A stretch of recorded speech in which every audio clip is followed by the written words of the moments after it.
इसके अलावा हम लोग प्रॉपर्टीज ऑफ मैग्नेट देखे थे कि मैग्नेट का प्रॉपर्टी क्या क्या होता है ना। इसके अलावा हम लोग देखे थे magnetic field lines. What is magnetic field lines?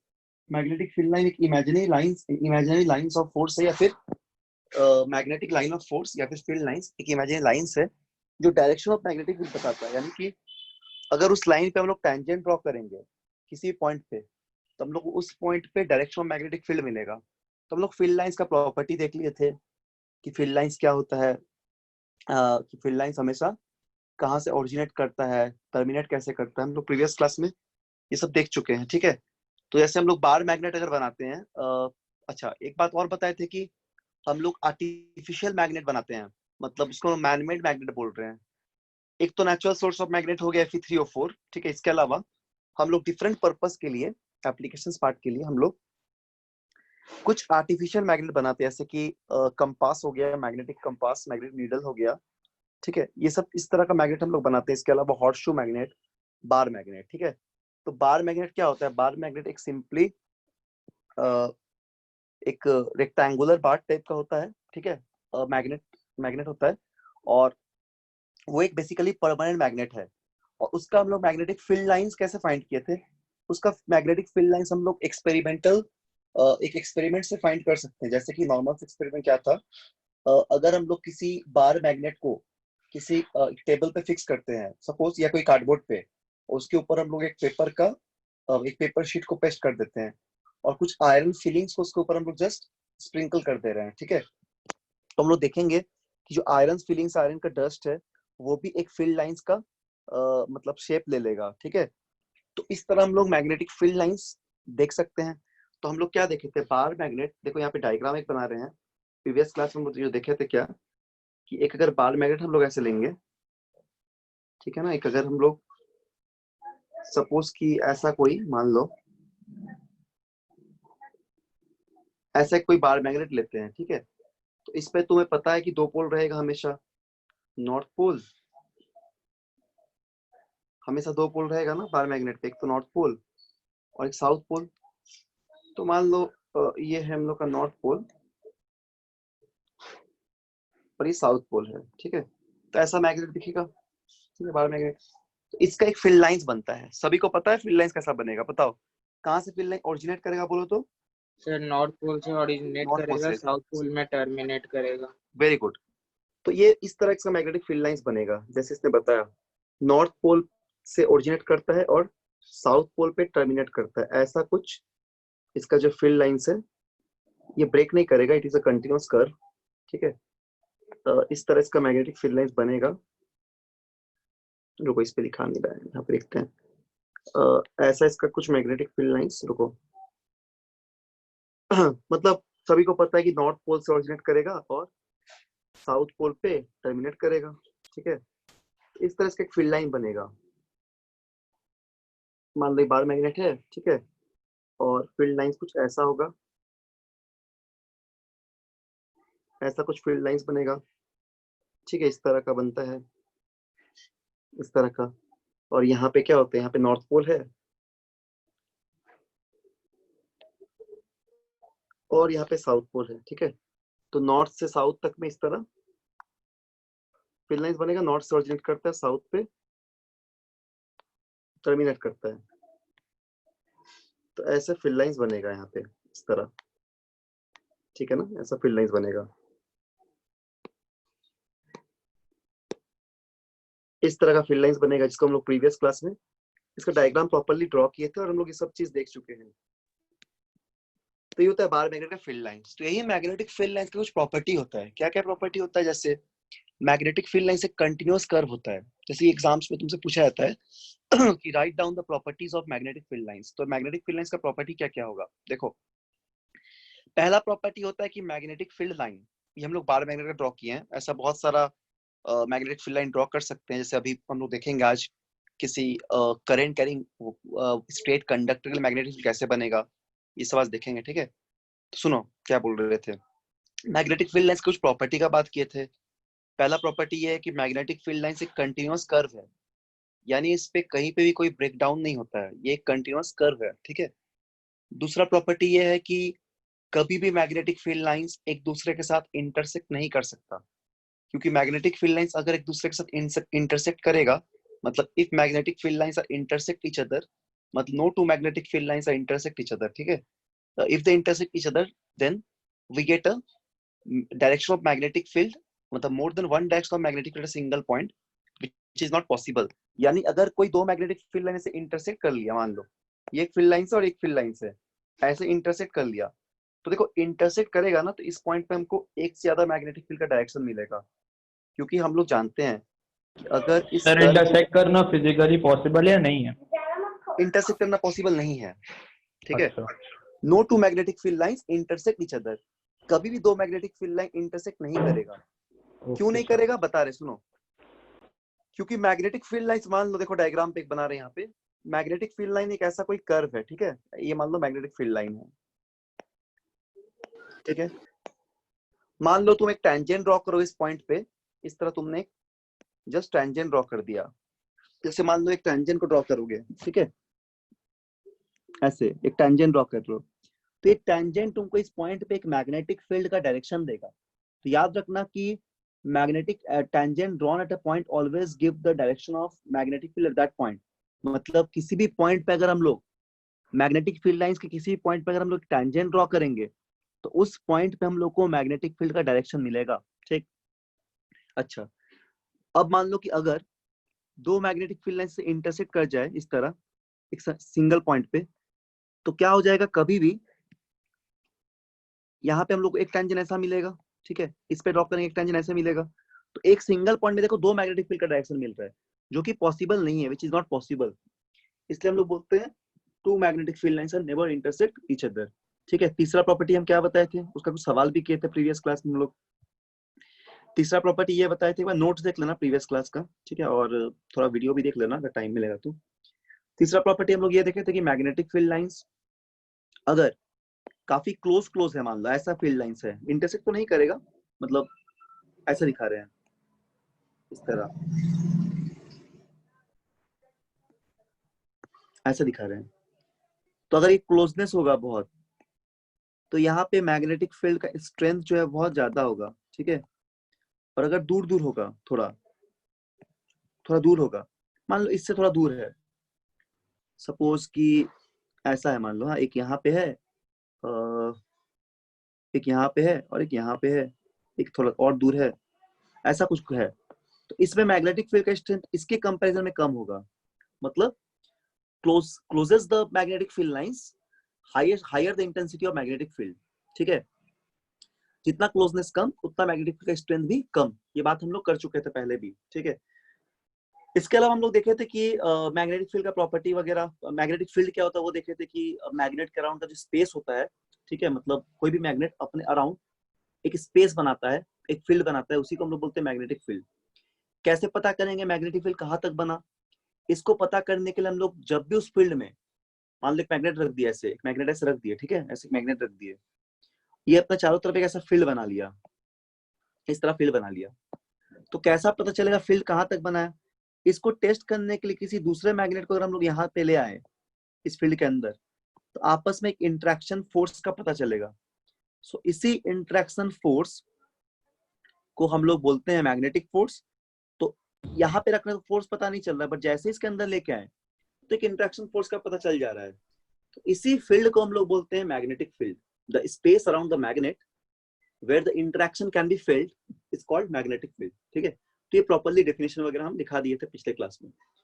इसके अलावा हम बताए थे थोड़ा सा कि मैग्नेटिक कंपास क्या होता है। मैग्नेटिक कंपास तुम लोग जानते हो कि डायरेक्शन डिटरमाइन करने के लिए यूज करते हैं, north pole, east sorry east west.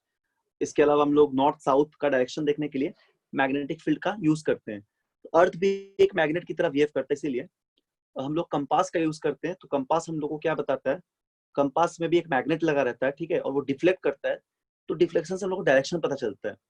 इसके अलावा हम लोग देखते हैं मैग्नेटिक निडल। मैग्नेटिक निडल कुछ ऐसा दिखता है, निडल इसको बोलते हैं, ऐसा दिखता है, ठीक है। देखो डायग्राम पे, मान लो रफली एक डायग्राम बना रहे, कुछ ऐसा दिखता है, ठीक है। यहाँ पे एक नॉर्थ पोल, यहाँ पे एक साउथ पोल, और बीच से ऐसे पाइवट रहता है, ठीक है, और इसे रोटेट कर सकता है, it can be turn easily. इस चीज को हम लोग बोलते हैं निडल, मैग्नेटिक निडल, ठीक, यहाँ तक तो बात समझ में आ गया था। ये बेसिक्स लेक्चर था, मतलब पहला दूसरा क्लास में, जो कि सभी को याद हो गया ऑलमोस्ट। एक बार भी पढ़ेंगे, अगर 15 मिनट भी उसको पढ़ लियो सारे लाइन को, सब कुछ याद रहेगा। बहुत सिंपल सा कॉन्सेप्ट है, ठीक है। सर अच्छा, हाँ बोलो। मैग्नेट मेटल्स को अट्रैक्ट करता है। मैग्नेट मेटल्स को अट्रैक्ट करता, सभी मेटल को नहीं करेगा, कुछ स्पेसिफिक मेटल को करेगा। वो मैग्नेटिक होना चाहिए, मतलब नॉन मैग्नेटिक मेटल को नहीं करेगा, जैसे कि निकेल, कोबाल्ट, आयरन, इस तरह की चीजों को अट्रैक्ट करेगा, ठीक है। नॉन मेटल को भी कर सकता है, नॉन गोल्ड मेटल को और भी कर सकता है, गोल्ड को नहीं करता है, ठीक है।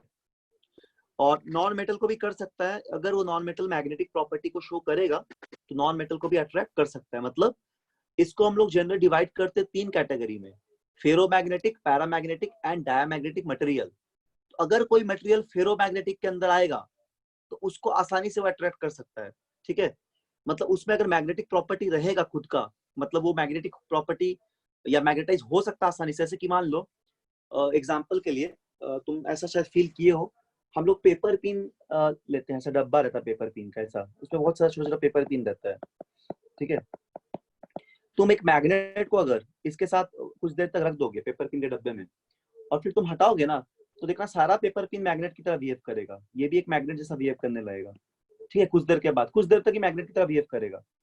ऐसा क्यों करता है? क्योंकि पेपर पिन आयरन से बना होता है, ठीक है। मतलब it kind of magnetic substance या फिर फेरोमैग्नेटिक मटेरियल, जिस वजह से क्या हो जाएगा कि ये एक बहुत जल्दी मैग्नेटाइज हो जाता है। इसलिए इसमें कुछ मैग्नेट का प्रॉपर्टी जो है, या फिर ऐसा बोल सकते हो कि ये मैग्नेटाइज हो गया या फिर मैग्नेटिज्म इंड्यूस हो गया इस पे, इसलिए खुद भी एक मैग्नेट की तरह बिहेव करने लगा। तो हर एक मेटल को तो नहीं अट्रैक्ट करेगा, बट हाँ ऐसा कोई मेटल जो कि मैग्नेटिक हो उसको अट्रैक्ट करेगा, मतलब इसमें जो इजीली मैग्नेटाइज हो सके, जैसे निकल, कोबाल्ट और आयरन, ठीक। और कोई सवाल है? सर हीटिंग बोलो। इफेक्ट मैग्नेटिक प्रोड्यूस हो सकता है। हाँ बिल्कुल होता है। हीट पे भी मैग्नेट, मतलब टेम्परेचर पे भी मैग्नेटिक फील्ड डिपेंड करता है, मैग्नेटिज्म डिपेंड करता है, ठीक है। उसको हम लोग बोलते हैं, जैसे देखो कोई एक मैग्नेटिक सब्सटेंस का तुम टेम्परेचर को बढ़ाओगे या घटाओगे, ये सब तुम पढ़ोगे क्लास 12 में भी। अच्छा क्वेश्चन किया है कि कोई भी सब्सटेंस को अगर हम लोग उसके टेम्परेचर को बढ़ाते हैं, ठीक है, चेंज करते रहते हैं, तो उस पे भी मैग्नेटिक प्रॉपर्टी चेंज हो सकता है, ठीक है। एक टेम्परेचर पर होगा, इसको बोलते हैं क्यूरी टेम्परेचर। एक टेम्परेचर पर होगा, इसको बोलते हैं हम लोग क्यूरी टेम्परेचर, ठीक है। तो मतलब ऐसा समझ लो कि मैग्नेटिज्म या फिर मैग्नेटिक प्रॉपर्टी, ठीक है, magnetic property can change with increase of temperature या फिर विथ चेंज ऑफ टेम्परेचर, ऐसे बोल सकते हो, ठीक है। विथ चेंज ऑफ टेम्परेचर मतलब वो एक तरह का ऐसा समझ लो कि हीटिंग इफेक्ट टाइप का है। मतलब temperature effect magnetism by either strengthening और weakening of magnet attractive force. मतलब टेम्परेचर या तो तुम्हारे मैग्नेट के स्ट्रेंथ को बढ़ा देगा या तो मैग्नेट की स्ट्रेंथ को कम कर सकता है। तो मैग्नेट को अगर हिट हम लोग करे, ठीक है, मतलब मैग्नेट को हिट करे, तो जनरली रिडक्शन होता है इसके मैग्नेटिक फील्ड पे, क्योंकि पार्टिकल जो होता है मैग्नेट के अंदर वो इंक्रीजली फास्टर और बहुत रैपिडली मूव करता रहता है, ठीक है। तो जनरली क्या होता है कि हिट करने से मैग्नेटिज्म घटता है जनरली, ठीक है। मोल्टेन मैग्नेट को अगर मोल्टेन मेटल को मैग्नेट से अटैक करेंगे तो अट्रैक्ट होगा। मॉल्टेन क्या? मोल्टेन मैग्नेट मेटल को अगर हाँ मैग्नेटिक इससे करेंगे तो वो अट्रैक्ट होगा। हाँ बिल्कुल होगा। मॉल्टन मेटल को भी करोगे तो मैग्नेट से अट्रैक्ट होगा, लेकिन वही डिपेंड करता है मॉल्टन मेटल मैग्नेटिक प्रॉपर्टी शो कर, मतलब मैग्नेटाइज क्या बोलते हैं उसको, मैग्नेटिज्म इंड्यूस कर सकता है या नहीं, ठीक है। अगर मान लो मॉल्टन स्टेट पे है और वही फिर निकेल या फिर आयरन का ही मॉल्टन स्टेट है, तो भी उसका मॉल्टन स्टेट जो है मतलब मॉल्टन स्टेट अगर है तब भी वो अट्रैक्ट करेगा, ठीक है। डस्ट भी स्टेट पे रहेगा, मतलब बहुत पाउडर फॉर्म में रहेगा तब भी अट्रैक्ट करेगा, सॉलिड फॉर्म में रहेगा तब भी अट्रैक्ट करेगा। बोलो। वुड कर सकता है क्या? वुड मैग्नेटिक इसको कर सकता है अट्रैक्ट। वुड, लकड़ी। हाँ? ऐसा लकड़ी उसका कैसे? ऐसा गर्म करके अगर उसको चिपकाए तो नहीं नहीं नहीं, लकड़ी नहीं करता है। लकड़ी पूरी तरह से नॉन मैग्नेटिक है। हीटिंग इफेक्ट से हुआ था, उससे एक्सपेरिमेंट किए थे ये। Would say? यस, वो माचिस जला के उसको मैग्नेट्स के ऊपर लगा दिए तो चिपक गया था। वो लकड़ी नहीं होता, वो शायद फॉस्फोरस से होता है, वो फॉस्फोरस जलने के बाद उससे होता है। हाँ वो लकड़ी नहीं, लकड़ी तो बिल्कुल नॉन मैग्नेटिक है, लकड़ी, प्लास्टिक, ये सब बिल्कुल नॉन मैग्नेटिक हो जाएगा, ठीक है। इसको वो लकड़ी जो है ना, उसके अंदर ऐसा स्ट्रक्चर है कि इलेक्ट्रॉन्स जो है ना, वो तुम्हारा एक्चुअली मैग्नेटिक प्रॉपर्टी हम लोग देखते हैं मॉलिक्यूलर थ्योरी से, या फिर ऐसे बोल सकते हैं कि इलेक्ट्रॉन थ्योरी से देखते हैं, मॉडर्न थ्योरी बोलते हैं उसको हम लोग, ठीक है। तो देखो मॉडर्न थ्योरी क्या कहता है ना, बता रहे मॉडर्न थ्योरी क्या कहता है। जनरली पहले एक थ्योरी आया था बहुत पहले, उसको हम लोग बोलते हैं इविंग थ्योरी, एक साइंटिस्ट का नाम था, ठीक है, इविंग करके एक साइंटिस्ट का नाम था। तो उन्होंने मैग्नेटिज्म को लेकर एक थ्योरी दिया था, उसको हम लोग बोलते हैं इविंग थ्योरी। बट इविंग थ्योरी बढ़िया से एक्सप्लेन नहीं कर पाता है कौन सा, इसको अभी बोल रहा हूँ कि क्या वुड करेगा, क्या ये मेटल करेगा, तो उस चीज को बढ़िया से एक्सप्लेन नहीं कर पाया इविंग थ्योरी, ठीक है। तो इसकी वजह से मॉडर्न थ्योरी आया। मॉडर्न थ्योरी क्या किया, मॉडर्न थ्योरी इलेक्ट्रॉन स्ट्रक्चर के बेसिस पे, ठीक है, मैग्नेटिज्म को डिफाइंड किया। ठीक समझ में आ गया, उसको बोलते हैं ओरिजिन ऑफ मैग्नेटिज्म या फिर मॉडर्न इलेक्ट्रॉन थ्योरी। तो इविंग थ्योरी, इविंग साइंटिस्ट का नाम था EWINGS, इविंग्स एक साइंटिस्ट का नाम है। ये थ्योरी पहले आया था, रुको मैं यहाँ पे लिख देते हैं, देखो एक सेकेंड, एक साइंटिस्ट का नाम था इविंग, ठीक है, EWINGS, इविंग्स नाम है, इविंग्स थ्योरी। तो इविंग के अनुसार क्या होता था कि वो प्रॉपरली इस चीज को बता नहीं पाता है, मतलब he fails to explain why molecules of magnetic substance like iron behave like a tiny magnet and those of non magnetic substance like wood or any kind of plastics, rubber cannot be behave like a magnetic substance। तो ये इविंग अच्छे से नहीं समझा पाया कि क्यों एक आयरन का टुकड़ा एक टीनी मैग्नेट की तरह बिहेव करता है, जबकि कोई लकड़ी का टुकड़ा टीनी मैग्नेट की तरह बिहेव नहीं करता है। इस बात को इविंग नहीं समझा पाया। इसकी वजह से एक दूसरा थ्योरी आया, उसको बोलते हैं हम लोग modern theory, modern electron theory, ठीक है। यहीं से मॉडर्न इलेक्ट्रॉन थ्योरी से ही ओरिजिन ऑफ मैग्नेटिज्म यानी कि मैग्नेटिज्म का ओरिजिन शुरू हुआ। हम लोग समझ सकते हैं कि कौन सा मेटल मैग्नेटिक होगा, कौन सा नहीं होगा। इस पे क्या बोला गया, इस थ्योरी पे, मतलब ये सुन लो ये थ्योरी क्या था। एक्चुअली इस थ्योरी में क्या होता है, इसमें एटॉमिक स्ट्रक्चर या फिर इलेक्ट्रॉन के बेसिस पे उसको एक्सप्लेन किया गया। जैसे हम लोग जानते हैं कोई भी मॉलिक्यूल जो होता है वो कंसिस्ट करता है, ईच मॉलिक्यूल कंसिस्ट करता है इलेक्ट्रॉन, और इलेक्ट्रॉन रिवॉल्व करते रहता है किस पे, इलेक्ट्रॉन रिवॉल्व करते रहता है around the nucleus in orbit, किसी ऑर्बिट के अराउंड जो न्यूक्लियस इलेक्ट्रॉन रिवॉल्व करते रहता है, जैसे तुम लोग पढ़े हो केमिस्ट्री में भी।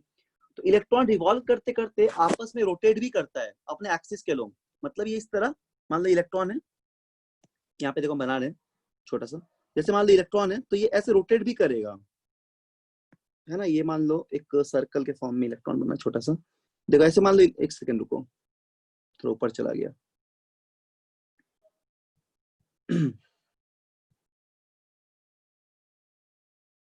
हाँ, जैसे मान लो ऐसा कोई छोटा सा इलेक्ट्रॉन है, ठीक है, क्या हो रहा है डायग्राम, इतना समझ लो कि उसको हम लोग इलेक्ट्रॉन के बेसिस पे एक्सप्लेन करते हैं मॉडर्न थ्योरी को। तो उसमें क्या बोला गया ना कि हर एक एटम के अंदर क्या होता है, हर एक एटम के अंदर इलेक्ट्रॉन रिवॉल्व करता है अराउंड द न्यूक्लियस। सपोज मान लो कि ऐसा तुम्हारा कोई ऑर्बिट है, ठीक है, इस तरह, और यहाँ पे एक छोटा सा सेंट्रल पार्ट जिसको हम न्यूक्लियस बोल रहे हैं, यहाँ पे एक छोटा सा, या फिर यहाँ बना देते हैं, रुको, यहाँ पे एक छोटा सा पार्ट, उसको हम लोग बोलते हैं सपोज न्यूक्लियस। जैसे मान लो कि एक स्मॉल पार्ट यहाँ दिखा रहे हैं जो कि हम लोग का न्यूक्लियस है, ये न्यूक्लियस हो गया, ठीक है। अब इलेक्ट्रॉन क्या करता है, इसके अंदर इस तरह इलेक्ट्रॉन रिवॉल्व करता रहता है। सपोज ये हम लोग जिसको हम लोग ब्लू से बनाए वो इलेक्ट्रॉन है, तो इलेक्ट्रॉन रिवॉल्व करने के साथ साथ ना अपने एक्सिस पे ये स्पिन भी करते रहता है, इट कैन ऑल्सो स्पिन। तो इसी स्पिन के बेसिस पे हम लोग बोल सकते हैं कि वो मटेरियल मैग्नेटिक है कि नहीं है।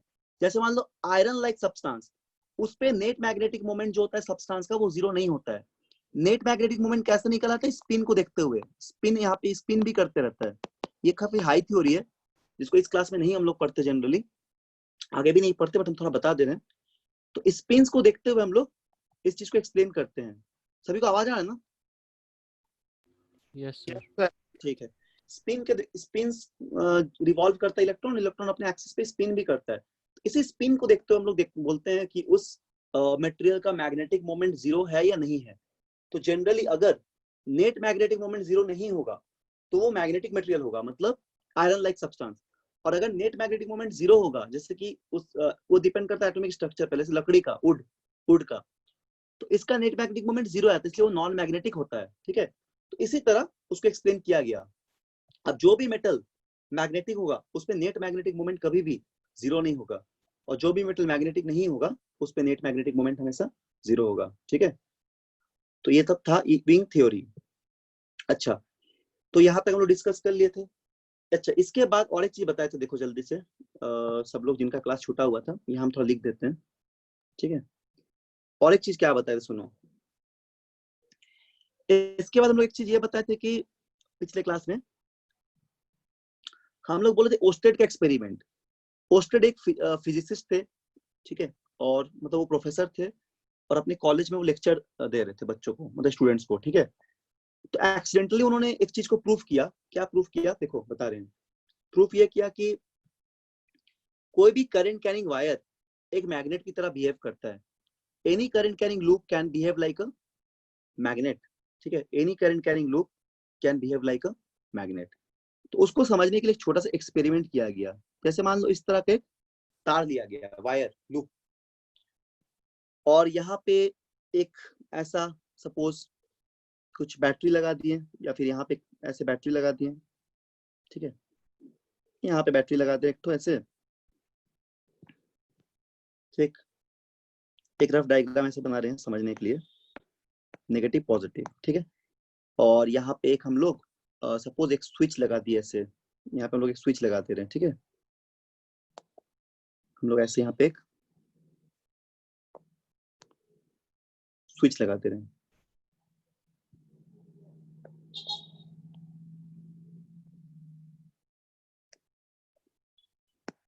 ऐसे यहाँ पे एक स्विच लगा दिए हम लोग, ठीक है। ये पूरी तरह से पैक है, और ऐसे यहाँ पे एक स्विच लगा दिए, और क्या किए कि ये पूरा ऐसे इसको कवर अप कर दिया, मतलब ये पूरा वायर लगा हुआ है, ठीक है।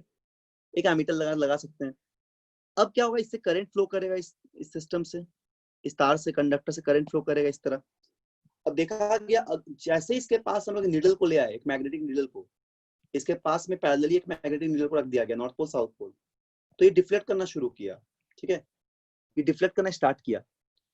तो डिफ्लेक्शन क्यों स्टार्ट कर रहा है, इसलिए डिफ्लेक्ट करना स्टार्ट कर रहा है क्योंकि ये करंट कैरिंग वायर अपने आसपास एक मैग्नेटिक फील्ड को प्रोड्यूस कर रहा है।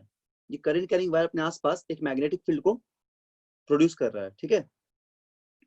तो अब क्या हो जा रहा है कि ये जो लूप है, सॉरी, ये जो नीडल है, मैग्नेटिक नीडल, वो डिफ्लेक्ट करना स्टार्ट कर गया, मतलब इट स्टार्ट डिफ्लेक्टिंग। ये डिफ्लेक्ट करेगा। डिफ्लेक्ट क्यों कर रहा है, क्योंकि ये करंट कैरिंग वायर अपने आसपास एक मैग्नेटिक फील्ड को प्रोड्यूस करता है। यही ओस्टेड का एक्सपेरिमेंट था। According to Oersted, any current carrying loop can behave like a magnet, और any current carrying loop can produce magnetic field around it. अपने आसपास एक मैग्नेटिक फील्ड को प्रोड्यूस कर देगा। तो ये था ओस्टेड का एक्सपेरिमेंट, जिन्होंने इलेक्ट्रिसिटी और मैग्नेटिज्म के बीच में एक रिलेशन को स्टेब्लिश किया, ठीक है। यहाँ तक कोई डाउट किसी को, कोई सवाल? No sir.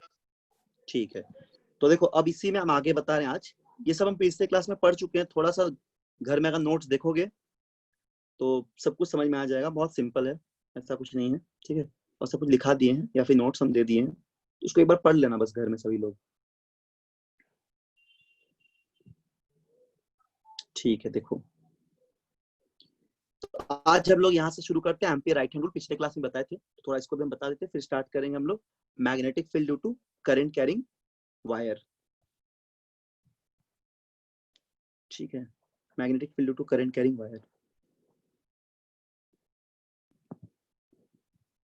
ठीक है। देखो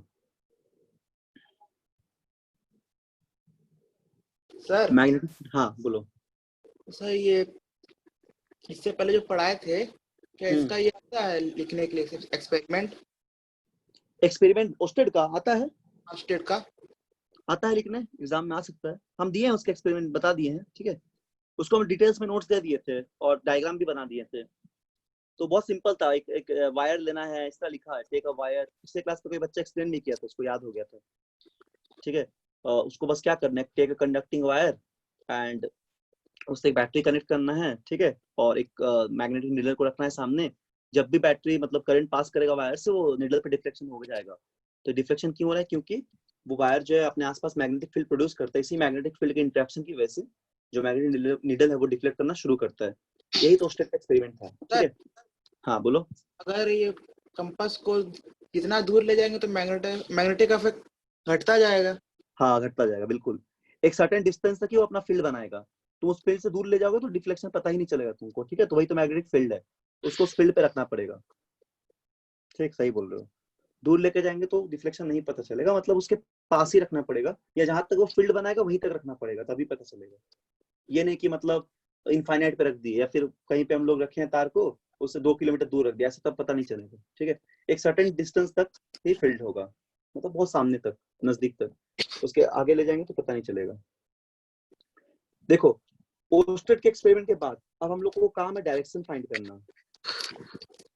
ओस्टेड के एक्सपेरिमेंट के बाद हम लोग का काम है डायरेक्शन को फाइंड करना, ठीक। तो डायरेक्शन हम लोग फाइंड कैसे करते हैं? देखो, डायरेक्शन फाइंड करने का एक तरीका है राइट हैंड, ये एम्पियर का राइट हैंड थंब रूल, एक है मैक्सवेल का कॉर्क स्क्रू रूल, ठीक है। ये 2 रूल हम लोग पढ़ते हैं, बट जनरली 10th क्लास में हम लोग को यही वाला रूल पढ़ना है, ये rule, ampere right hand thumb rule. इसमें सभी लोग अपने राइट हैंड को अगर तुम कर्ल करोगे, मतलब सारे फिंगर्स को कर्ल करोगे, थंब को छोड़ के ऐसे कर्ल करोगे, तो कर्ल फिंगर जो है वो एनसर्कल जो बनता है वो तुम्हारा, जैसे ये हाथ है मान लो, है ना, ये तुम्हारा हाथ है, तो ऐसे ऐसे फिंगर्स को तुम क्या करते हो, ऐसे कर्ल करते हो, ऐसे तुमने कर्ल कर दिया, ठीक है। और थंब ऐसा, एक थंब ऐसे पॉइंट करेगा इस तरह, तो थंब जो पॉइंट करेगा ना, ये थंब होगा डायरेक्शन ऑफ क्या, करंट।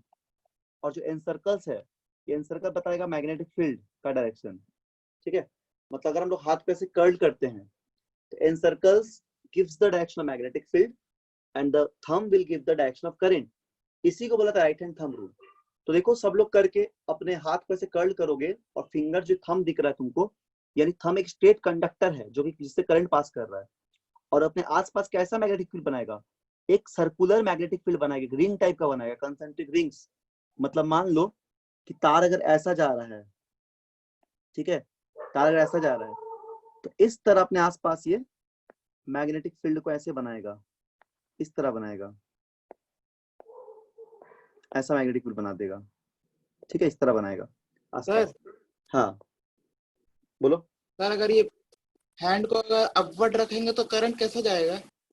हैंड को अगर तुम अपवर्ड रखोगे तो करंट ऊपर की तरफ जा रहा है, हैंड थंब को तुम डाउनवर्ड कर दोगे तो करंट नीचे की तरफ, और मैग्नेटिक फील्ड का डायरेक्शन भी बदल जा रहा है।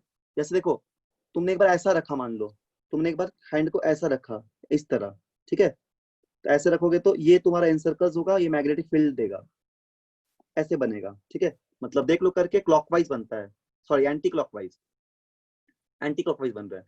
हाथ को तुम घुमा दोगे इस तरह, अब तुम हाथ को ऐसे रख रहे हो, तो मैग्नेटिक फील्ड लाइंस सब भी सर्कल बन रहा है, बट इसका डायरेक्शन भी बदल जा रहा है, इस बार ये क्लॉकवाइज हो जा रहा है, ठीक है। तो इस तरह मैग्नेटिक फील्ड लाइंस बदल जाएगा जब करंट डायरेक्शन को चेंज करेंगे। तो डिपेंड करता है हम लोग कैसे करंट डायरेक्शन को मान रहे हैं, अपवर्ड की डाउनवर्ड। खुद से करके देख सकते हो अभी, हाथ सब लोग खुद से देख लो करके, ठीक है। थंब जो बताएगा वो करंट बताएगा, एनसर्कल्स जो बताएगा वो डायरेक्शन ऑफ मैग्नेटिक फील्ड बताएगा। Imagine you are holding the current carrying wire with your right hand with the thumb pointing the direction of current. Thumb को ऊपर रखोगे तो करंट भी ऊपर जाएगा, थंब को नीचे करोगे तो करंट भी नीचे आएगा। तो encircle fingers of your hand will show the direction of magnetic field. ठीक, this is simply the ampere right hand rule, thumb rule, sorry, right hand thumb rule. दूसरा जो रूल है वो मैक्सवेल का स्क्रू रूल है। Screw rule क्या होता है मैक्सवेल का? इसमें एक्चुअली अगर हम लोग अपने राइट हैंड को इमेजिन करें कि हम लोग राइट हैंड में एक स्क्रू को लिए हैं और स्क्रू को जस्ट घुमा रहे हैं, इससे रोटेट करा रहे हैं, तो स्क्रू को रोटेट करेंगे, अगर ये स्क्रू दीवार के अंदर या हम लोग कहीं पे फिक्स कर रहे हैं, सपोज दीवार या कोई बोर्ड या कोई कार्डबोर्ड, अगर ये अंदर की तरफ जा रहा है तो this will give the direction of current. Screw को जब ऐसे हम लोग घुमा रहे हैं, ठीक है, इस तरह जब टर्न करा रहे हैं, तो ये एनसर्कल जो घुमा रही डायरेक्शन ऑफ मैग्नेटिक फील्ड दे रहा है। सब लोग समझ ही रहे हो, स्क्रू को जो घुमा रहे हैं तो घुमाने वाला डायरेक्शन मैग्नेटिक फील्ड दे रहा है, और जिस डायरेक्शन में स्क्रू अंदर जा रहा है वो डायरेक्शन ऑफ करंट दे रहा है। उल्टा घुमाओगे तो करंट ऐसा बन जाएगा, उल्टा घुमाओगे तो करंट ऐसे दिखेगा। अरे ये रिप्रेजेंटेशन है या फिर ये जो कॉर्कस्क्रू एक्चुअली इलेक्ट्रिसिटी प्रोड्यूस करेगा? ये एक रिप्रेजेंटेशन है डायरेक्शन का। रिप्रेजेंटेशन है ना? हाँ, ये डायरेक्शन का रिप्रेजेंटेशन है, ठीक है। मतलब इस स्क्रू से या फिर तुम थंब रूल से तुम डायरेक्शन देख सकते हो। यानी कहीं पे भी अगर तुम करंट कैरिंग वायर दोगे और उस करंट कैरिंग वायर पे करंट का डायरेक्शन अपवर्ड रहेगा, तो उसके चारों तरफ एनसर्कल में, मतलब कंसेंट्रिक रिंग में मैग्नेटिक फील्ड बनेगा। वही बस बताया जा रहा है। अगर करंट के डायरेक्शन को पलट दोगे, मतलब ऊपर जा रहा था अपवर्ड तरफ, इस पर डाउनवर्ड आ रहा है, उस समय रिंग्स का भी डायरेक्शन बदल जाएगा, ठीक है। तो अपने हिसाब से तुम राइट हैंड रूल लगा के देख सकते हो, थंब रूल लगा के, ठीक। जैसे इस डेरिवेशन में हम लोग देखेंगे अभी, ठीक है। आगे देखो, यहाँ तक तो क्लियर हो गया। अभी देखो यहाँ पे, ये एक 10th क्लास में पहला डेरिवेशन पूछा जाता है। मतलब डेरिवेशन मतलब क्या है, थियोरेटिकल पार्ट है, ठीक है। ये पूछा जाता है 5 मार्क्स में, कभी कभी आता है एग्जाम में भी, तुम लोग आएगा ही, तो बढ़िया से एकदम लिखना अच्छे से उसको। Magnetic field due to current carrying straight wire. अभी जो बताएं बहुत सिंपल एक्सपेरिमेंट है, अपने लैंग्वेज में सब लोग इसको लिख सकते हो। क्या करोगे, हम पूरा एक्सपेरिमेंट समझा देते हैं, सुनो सब लोग। एक कार्डबोर्ड ले लोगे, ठीक। ऐसा एक कार्डबोर्ड ले लोगे इस तरह का, एक कार्डबोर्ड लाइक दिस। इसमें एक छोटा सा पिन होल करोगे। पिन होल करने के बाद यहाँ से एक तार को ऐसे पार करोगे, ठीक है। ऐसे तार को एक पार करोगे इसके थ्रू, समझ में आ गया। एक तार को ऐसे पास करोगे, मतलब ऐसा कार्डबोर्ड ले लिए, इस तरह कार्डबोर्ड ले लिए हो, ठीक है। इसके थ्रू ऐसे वायर को पास कर रहे हो, और वायर को पास करने के बाद यहाँ पे तुमने एक बैटरी लगा दिया, मान लो ऐसे एक बैटरी लगा दी हम लोग, यहाँ पे स्विच लगा दिया, ठीक है। ये कंप्लीट हो गया कनेक्शन पूरा। तो अब ये कैसा हो गया, अब ये करंट कैरिंग वायर हो गया, डेफिनेटली इस पे करंट फ्लो करेगा। बैटरी का डायरेक्शन ऐसे कर देते हैं, ठीक है ना, सब सुविधा होगा देखने में। ये पॉजिटिव, ये नेगेटिव। तो क्या हो जाएगा, करंट ऐसे फ्लो करेगा, देखो पॉजिटिव से नेगेटिव में ऐसे करंट फ्लो कर रहा है, ठीक है। इस तरह करंट इस पे फ्लो कर रहा है। अब जैसे ही करंट फ्लो करेगा इसके थ्रू, तो बताओ कार्डबोर्ड पे अगर हम लोग आयरन की स्प्रिंकल्स को रख दे, कैसे शेप बनाएगा आयरन, बोलो। स्पाइरल। स्पाइरल नहीं बनाएगा, मतलब सर्कुलर बनाएगा, मतलब उसके हाँ तरफ रिंग्स, रिंग सर्कुलर रिंग बनाएगा, है ना। स्पाइरल नहीं बोलना है, स्पाइरल हाँ। अलग शेप होता है, इसको बोलना है सर्कुलर कंसेंट्रिक रिंग्स। बनेगा। यस, सर्कुलर कंसेंट्रिक रिंग्स या फिर सिंपली कंसेंट्रिक रिंग्स बनाएगा आयरन फिलिंग्स। क्यों बनाएगा, क्योंकि करंट का डायरेक्शन अपवर्ड है। राइट हैंड थंब रूल से हम लोग को इस मैग्नेटिक फील्ड का डायरेक्शन मिल जाएगा। तो इस तरह ये मैग्नेटिक फील्ड लाइन बनाएगा, है ना। इस तरह एंटी क्लॉकवाइज ऐसे मैग्नेटिक फील्ड लाइन बनते रहेगा इस तरह, ठीक है। सर हाँ बोलो। अगर बैटरी को रिवर्स कर देंगे तो क्या होगा? पोलैरिटी बदल जाएगा, तब ऐसे करंट आएगा। बैटरी जब इस तरह है तो करंट इस तरह जा रहा है ऐसे, है ना। आयरन ऐसे स्प्रिंकल्स के नीचे आ जाएगा। आयरन स्प्रिंकल्स वैसा ही बनेगा, ठीक है। आयरन स्प्रिंकल्स उसी तरह बनेगा कंसेंट्रिक ही, लेकिन हम लोग को डायरेक्शन जो है वो उल्टा, मतलब इमेजिन करना पड़ेगा कि मैग्नेटिक फील्ड का जो डायरेक्शन है वो इस बार ऐसा था। अब जब तुम इस पोलैरिटी को बदल दे रहे हो, सुनो, नीचे नहीं बनेगा ऐसे, यहाँ पे पॉजिटिव और यहाँ पे तुम नेगेटिव कर दिए, ठीक है ना, ऐसे कर दिए, ये पॉजिटिव और यहाँ पे नेगेटिव। तो अब करंट कैसा हो गया, करंट कुछ ऐसा हो गया, मतलब देखो यहाँ पे ध्यान से, एक सेकंड रुको। करंट का डायरेक्शन इस बार ऐसा हो गया, है ना, मतलब इस तरह करंट आ रहा है, लाइक ऐसा ऐसा, ठीक है। तो स्प्रिंकल्स तो बनेगा ही कार्डबोर्ड के ऊपर, लेकिन स्प्रिंकल्स का जो डायरेक्शन है ना, हम लोग को इस तरह लेना पड़ेगा। पहले तो हम लोग ऐसे ले रहे थे फर्स्ट केस में, दूसरा केस में डायरेक्शन पलट जाएगा। यानी स्प्रिंकल्स को हम लोग इमेजिन करना पड़ेगा, स्प्रिंकल तो दिखेगा ही रिंग टाइप का, लेकिन डायरेक्शन हम लोग को पता करना पड़ेगा कि डायरेक्शन देखेंगे ऐसा बन रहा है, ठीक है, ऐसा टाइप का। स्प्रिंकल्स का एरो तो हम लोग को खुद से लगाना पड़ेगा डायरेक्शन देख के, पर स्प्रिंकल्स रिंग ही बनेगा, ठीक है। तो इस एक्सपेरिमेंट से हम लोग समझ सकते हैं कि तो डायरेक्शन कौन सा रहेगा, उसका डायरेक्शन ये डायरेक्शन क्या रहेगा? ऐसा टाइप का, ये करंट का डायरेक्शन है ना, हाँ। दिख रहा है सभी को। और ये मैग्नेटिक फील्ड का डायरेक्शन ऐसा रिंग टाइप का, इस तरह रिंग, इस तरह ऐसा, समझ आ गया, बोलो। सर हाँ सर इस रिंग में क्यों बनेगा, मतलब कोई उसके अपोजिट क्यों नहीं हो सकता है? उसके ऑपोजिट क्या बताओ। मतलब वो डायरेक्शन, रिंग का डायरेक्शन है, उसके अपोजिट क्यों? ऑपोजिट क्यों होगा, राइट हैंड थंब रूल से बना रहे हैं। हाथ हाथ को सब अच्छा लोग हाँ देखो, हाँ हाँ हाँ हाँ सर, हाँ सर, हाँ, भूल गया था सर। अपने हाथ को सब लोग देखो। थंब जो है करंट है, तो एनसर्कल बनेगा ना तुम्हारा हाथ, देखो सब लोग करके देखो ना अभी। Yes sir. हाँ सर, हाँ सर, यस कर सर, लिए सब लोग? हाँ yes. सब लोग कर लो। तो ये तुमको हाथ थंब दिखेगा करंट और एन सर्कल दिखेगा ऐसा, इस तरह एन सर्कल दिखेगा मैग्नेटिक फील्ड। ठीक, चलो तो यहाँ तक पूरा समझ में आ गया होगा। सर अगर वो अपोजिट होता, मतलब नेगेटिव ऊपर रहता, पॉजिटिव नीचे होता, तो डायरेक्शन भी अलग होता ना। हाँ स्प्रिंकल स्विंग वैसे ही बनता बट डायरेक्शन अलग होता, अलग हम हाँ, लोग उल्टा डायरेक्शन लेते हैं। हाँ। हाथ को हाथ से देख लो, हाथ को उल्टा कर दो, थंब नीचे, हम्म, तो एन सर्कल का डायरेक्शन देख लो, क्लॉकवाइज आ रहा है। ठीक है, समझ में आ गया ना? बोलो। Yes sir. Yes sir, yes sir. बस इतना थ्योरीज का सर है। हाँ बोलो बोलो बोलो बोलो। सर्किट में एमीटर को ये हम्म, सर्किट के बगल में लगाते हैं, इसका सर्किट के अक्रॉस क्यों नहीं लगाते सर? एमीटर करंट मेजर करता है ना, तो इसको सीरीज में लगाया जाता है हमेशा सर्किट के साथ, और वोल्टमीटर को पैरेलल लगाया जाता है क्योंकि वो वोल्टेज मेजर करता है। एमीटर लगा भी सकता है, नहीं भी लगा सकता। एमीटर काम है करंट देखना, तो करंट अगर तुमको देखना है तो लगा दो एमीटर यहाँ पे, एक ठो करंट भी तुमको मिल जाए कितना करंट पास कर रहे हो। और वोल्टमीटर हमेशा इस तरह लगाते हैं, यहाँ पे वोल्टमीटर लगाते हैं। ठीक है, ऐसे वोल्टमीटर लगाते हैं। तो वोल्टमीटर एमीटर यहाँ नहीं लगा रहे हैं, एक सिंपल सा एक्सपेरिमेंट है। वोल्टमीटर वोल्टेज बताता है, एमीटर करंट बताता है। एमीटर को हमेशा सीरीज में लगाया जाता है क्योंकि करंट मेजर करता है, और वोल्टमीटर पोटेंशियल ड्रॉप को मेजर करता है। ठीक है, तो इस पे हम लोग एमीटर वोल्टमीटर नहीं लगा रहे हैं, ये सिंपल से एक सर्किट है। समझ में आ गया ना? तो 10th क्लास में इतना थ्योरी को लिखना है। बहुत सिंपल सा है, take a cardboard, fix a white paper over it, make a small hole at centre, बस वही है। मतलब बहुत सिंपल लैंग्वेज में लिखा हुआ है। तो मन करेगा तो ये वाला मत लिखना, अपने से भी लिख सकते हो। उसको क्लैम्प कर दो, क्लैम्प करके उसमें करंट पास करा दो। ठीक है, कुछ मैग्नेटिक डस्ट को उस पर रख दो, आयरन डस्ट को, then we get the direction of magnetic field like in circles और the concentric rings, and the direction of magnetic field can be determined with the help of right hand thumb rule. ठीक है, ampere right hand thumb rule, इस पे यही है। बोलो sir, क्या सबको क्लियर है यहाँ तक? जल्दी बताओ। Yes sir.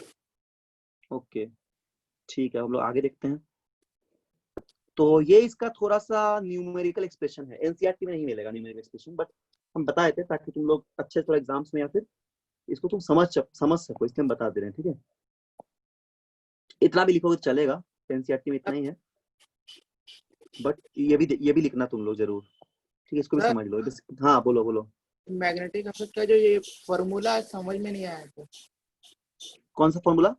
ये फॉर्मूला जो अभी बता रहे हैं ना, हाँ, ये समझ में नहीं आया तो। अरे बताए कहाँ है?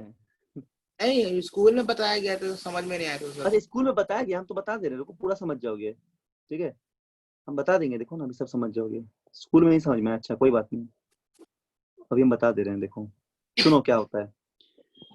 ये फॉर्मूला कैसा है हम बता रहे तुमको। देखो सभी लोग, देखो एक बात याद रखना कि मैग्नेटिक फील्ड जो होगा उसको बी से नोट करते हैं। ठीक है, बी, कैपिटल बी से मैग्नेटिक फील्ड को हमेशा। तो मैग्नेटिक फील्ड हमेशा करंट पे डिपेंड करेगा। कौन सा करंट? जो करंट को तुम पास करा रहे हो थ्रू द वायर। मतलब magnetic field is always directly proportional to current flowing through the wire. Wire के थ्रू जो करंट फ्लो कर रहा है उस करंट पे हमेशा मैग्नेटिक फील्ड डिपेंड करेगा। पहला पॉइंट याद रखना। दूसरा पॉइंट, ऐसा मान लो रिंग बना हुआ है ना, इस तरह रिंग बना हुआ है, ऐसा कंसेंट्रिक रिंग बना जो कि मैग्नेटिक फील्ड दे रहा है, और ये करंट था, और ऐसा मान लो रिंग बन गया था हम लोग का। ठीक है, ऐसा रिंग बना था, कंसेंट्रिक रिंग्स। तो पहला, magnetic field is always directly proportional to current flowing through the wire. और दूसरा क्या होगा कि मैग्नेटिक फील्ड जो होगा, इंडक्शन या फिर मैग्नेटिक फील्ड जो भी हम लोग बोलते हैं, वो इनवर्सली प्रोपोर्शनल होगा distance of the point from the wire. मान लो वायर यहाँ पे है, ये वायर हो गया, तो वायर से जितना दूर जाएंगे हम लोग ना, वायर से हम लोग जितना दूर जाएंगे उतना ही मैग्नेटिक फील्ड का स्ट्रेंथ क्या होगा, कम होता जाएगा। मतलब यहाँ पे मैग्नेटिक फील्ड ज्यादा रहेगा, इस रिंग पे ज्यादा रहेगा, यहाँ पे ज्यादा रहेगा। ठीक है, अगर हम लोग इस रिंग पे लेंगे तो यहाँ ज्यादा मिलेगा, इसमें और थोड़ा कम हो जाएगा, इसमें और थोड़ा कम, और दूर जाएंगे तो और घटता रहेगा। तो magnetic field is the inversely proportional distance from the wire. Wire से इतना दूर जाएंगे तो उससे इनवर्सली प्रोपोर्शनल होगा, और जितना पास और करंट से डायरेक्टली प्रोपोर्शनल होगा ही, लेकिन जितना दूर ही जाएंगे हम लोग, मतलब वायर से जितना दूर जाएंगे उतना मैग्नेटिक फील्ड कम होगा। तो इन दोनों फैक्टर को तुम अगर कंबाइन करोगे, बहुत सिंपल है। देखो पहला फैक्टर क्या बोले कि magnetic field is directly proportional to current, और दूसरा फैक्टर क्या बोले हम लोग, magnetic field is inversely proportional to 1/r distance. तो इन दोनों को जब तुम कंबाइन करोगे, इक्वेशन 1 बोल दो, इसको इक्वेशन 2 नाम दे देते। ठीक है, जब इन दोनों को हम लोग कंबाइन करेंगे तो क्या हो जाएगा, B is proportional to I by R, एक साथ जब लिखेंगे इसको इक्वेशन नंबर 3 बोल देते हैं, ठीक है। B is proportional to I by R। तो इसको जब हम लोग प्रोपोर्शनलिटी को हटाएंगे तो कांस्टेंट लगाते हैं, तो B इक्वल टू क्या लिखेंगे हम लोग, constant K into I into R। Constant K का वैल्यू है K एक एक्सपेरिमेंटल कांस्टेंट होता है, इसको हम लोग बोलते हैं इसका जो वैल्यू आता है उसका वैल्यू पूरा आएगा म्यू नॉट बाई 4 पाई। इतना बस याद रखना, इसका वैल्यू ऐसा आता है, ठीक है। एक कांस्टेंट K है ना, सुनो सभी लोग सुनो ध्यान से, ये कांस्टेंट K जो है एक एक्सपेरिमेंटल फैक्टर है, ठीक है, एक्सपेरिमेंटल फैक्टर है। इसका वैल्यू जो आता है वो आता है mu naught by 2 pi. Mu naught भी एक कांस्टेंट है, म्यू नॉट को बोलते हैं हम लोग परमिएबिलिटी ऑफ फ्री स्पेस या फिर permeability of vacuum. Mu naught को बोला था परमिएबिलिटी ऑफ वैक्यूम। क्या बोला था इस म्यू नॉट को, परमिएबिलिटी, PERMEABILITY, परमिएबिलिटी। क्लास 12 में पढ़ोगे इसके बारे में, इसको बोलते हैं परमिएबिलिटी ऑफ वैक्यूम। तो अगर K के वैल्यू को तुम mu naught by 2 pi put करोगे तो फाइनल जो तुम्हारा आंसर आ जाएगा वो कितना आएगा, फाइनल जो मैग्नेटिक फील्ड आएगा इस रिंग के लिए, सॉरी इस करंट कैरिंग वायर के लिए, वो आ जाएगा तुम्हारा, देखो ध्यान से कितना आएगा,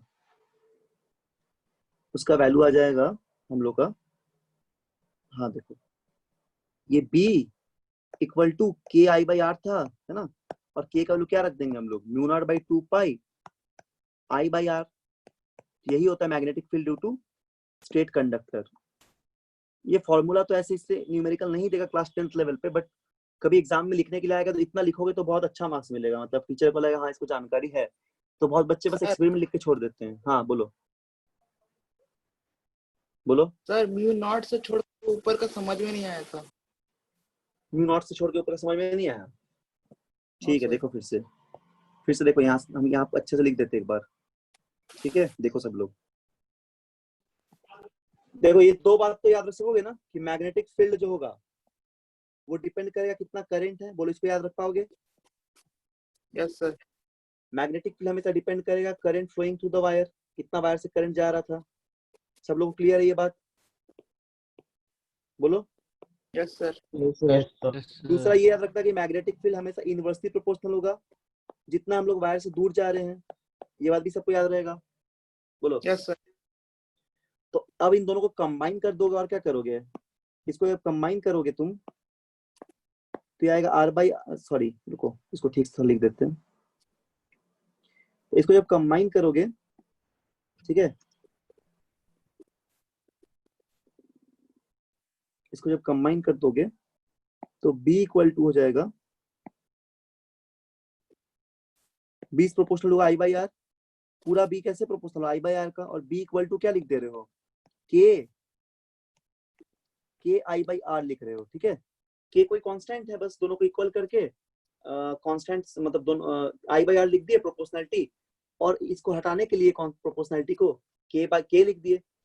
इस K को बोल रहे हैं कांस्टेंट ऑफ प्रोपोर्शनलिटी, और ये K एक एक्सपेरिमेंटल टर्म है, ये K एक एक्सपेरिमेंटल टर्म है, फैक्टर है, ठीक है। और इस K का जो वैल्यू होगा वो होगा म्यू नॉट बाई 4 पाई। देखो यहाँ पे लिखे हैं K का वैल्यू, है ना। K का जो वैल्यू होगा mu naught by 2 pi, sorry mu naught by 2 पाई। तो लिख दो K के वैल्यू में, K का वैल्यू में क्या लिखोगे, इसको लिख दो म्यू नॉट बाई 2 पाई। ये होता है K का, इतना तो बस याद रखना है। इस म्यू नॉट को बोलते हैं हम लोग परमिएबिलिटी, नाम याद रखना, परमिएबिलिटी, ठीक है, फ्री स्पेस। तो बस मैग्नेटिक फील्ड क्या आ जाएगा, म्यू नॉट बाई 2 पाई, ठीक है, I बाई R, यही होगा मैग्नेटिक फील्ड। क्या इसमें प्रॉब्लम है, तो एक सेकंड में याद हो गया, ठीक है। इसमें कोई तो भारी भरकम सा चीज नहीं है ये, बोलो आप समझ में आ गया सभी को। Yes sir. बहुत सिंपल है, यस ठीक, सर।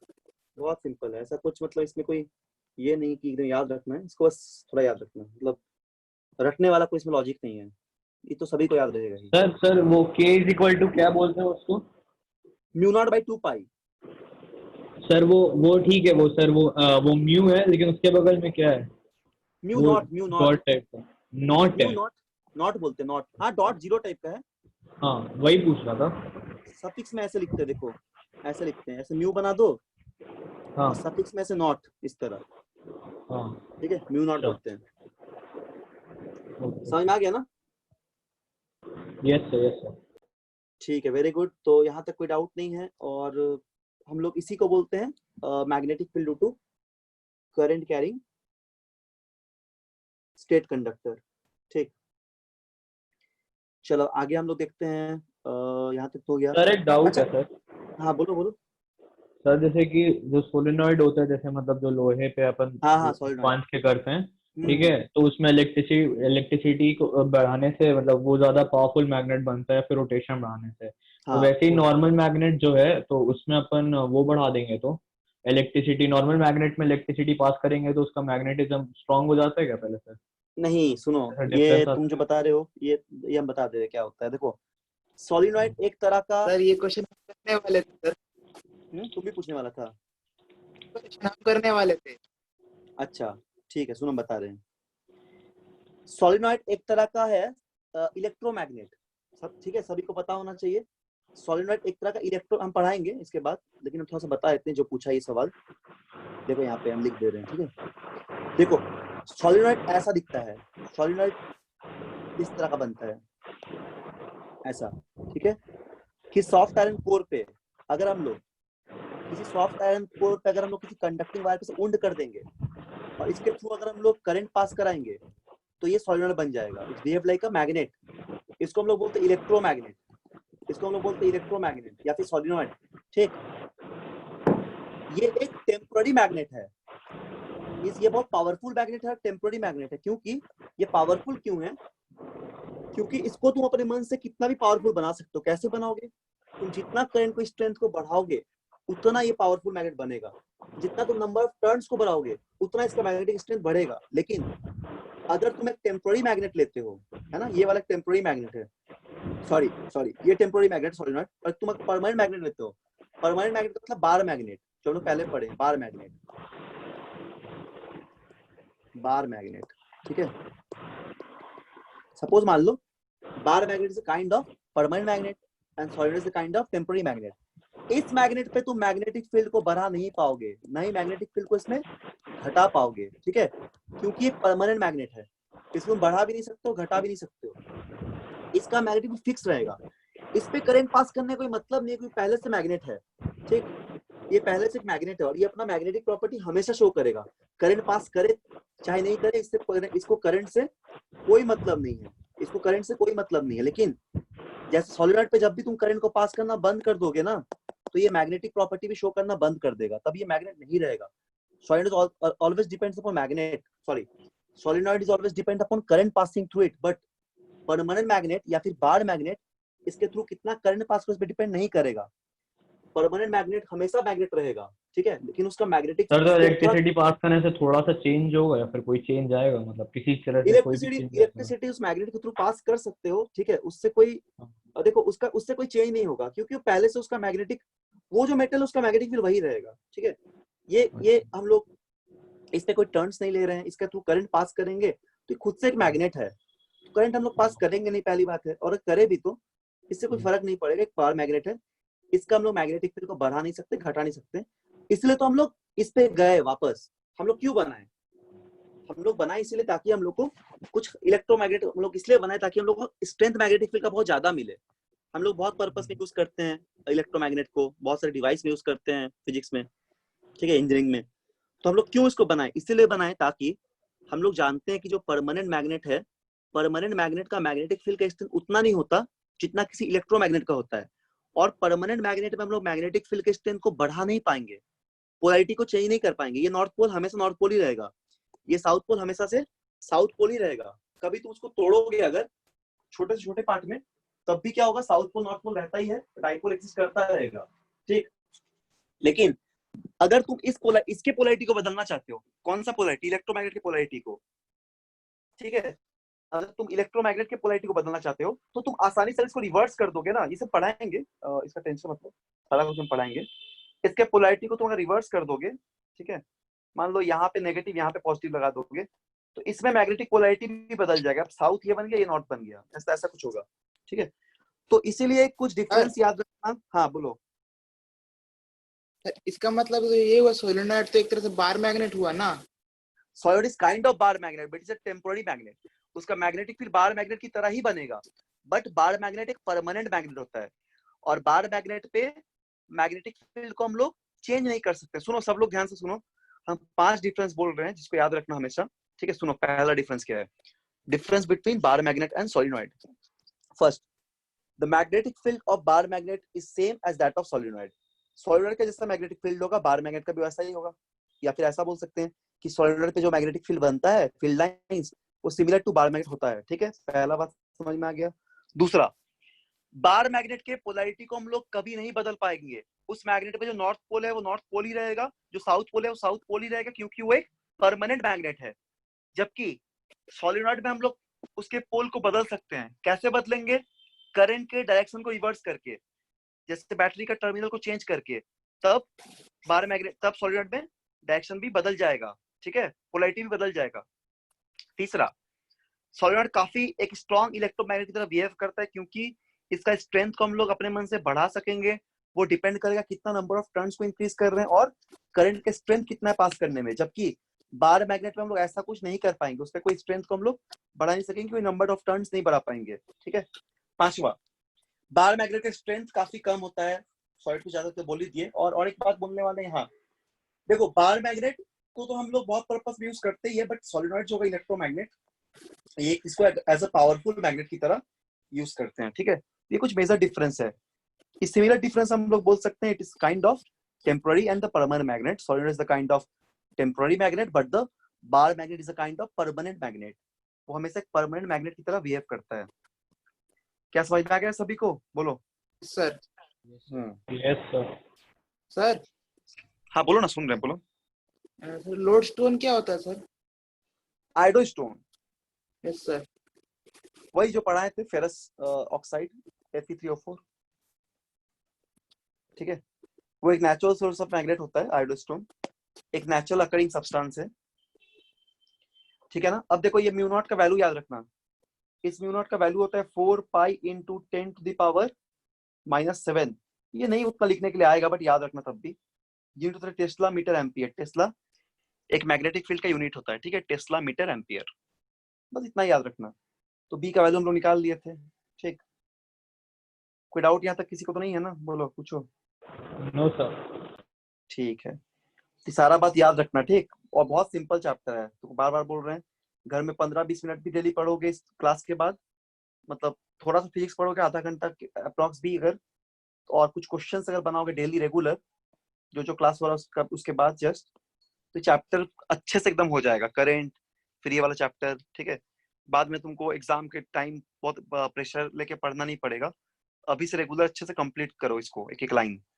और सारा कुछ डिस्कस हम लोग कर ले ही रहे हैं, इसलिए कोई दिक्कत नहीं होना चाहिए, ठीक है। चलो इसके आगे हम लोग थोड़ा डिस्कस करते हैं। यहाँ तक समझ में तो आ गया है ना? अब देखो, आवाज है ना सभी को? Yes sir. Yes sir. ठीक है। क्या हो गया, नेटवर्क गया क्या? आगे नहीं बढ़ रही है, पता नहीं क्या होता है कभी कभी। अब ठीक है।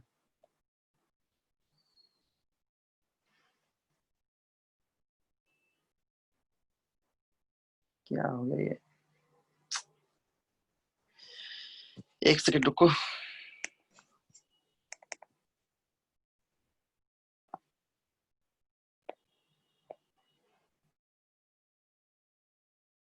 चलिए सोलेनोइड बताए क्या?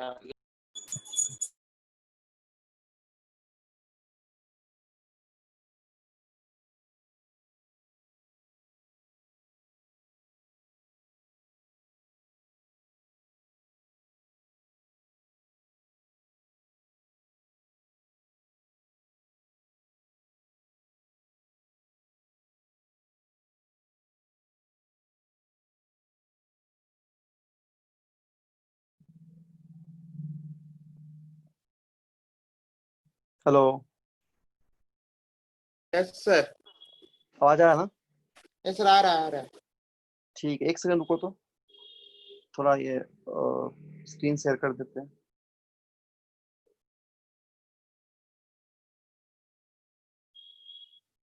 एक सेकंड को, ठीक। सब लोग ध्यान देना, जो बात बताए हैं सारा कुछ तो नोट्स भी दे दिए, एक बार घर में पढ़ लेना, बस पढ़ लेना, लिखना है तो लिख लेना अपने राइटिंग में, नोट्स लिख लेना एक बार, ठीक है। बहुत सिंपली समझ में आ जाएगा।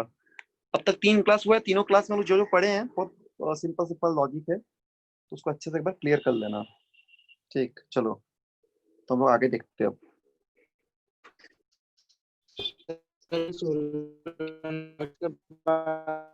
बोलो, आवाज नहीं आ रहा तुम्हारा, कोई बोल रहा है क्या? आवाज नहीं आ रहा है, बोलो।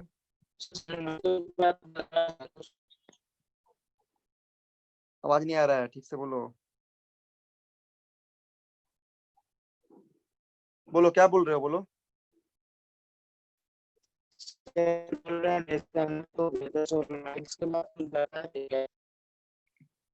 हारमोनियम टाइप का, पियानो टाइप का आवाज आ रहा है, कुछ किसी को पता चल रहा है क्या बोल रहा है? बोलो, बोल दो तो।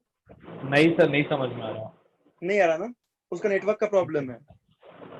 हाँ, वो टाइप करके कर देगा, मतलब आप में टाइप करके दे देगा।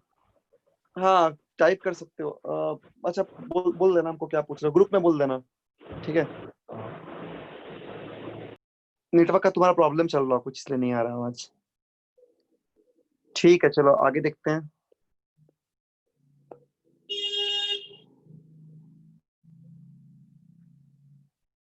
ठीक है, तो यहाँ तक तो क्लियर हो गया सारा बात। अब एक चीज और देखेंगे हम लोग इसके बाद, जस्ट एक सेकंड रुको।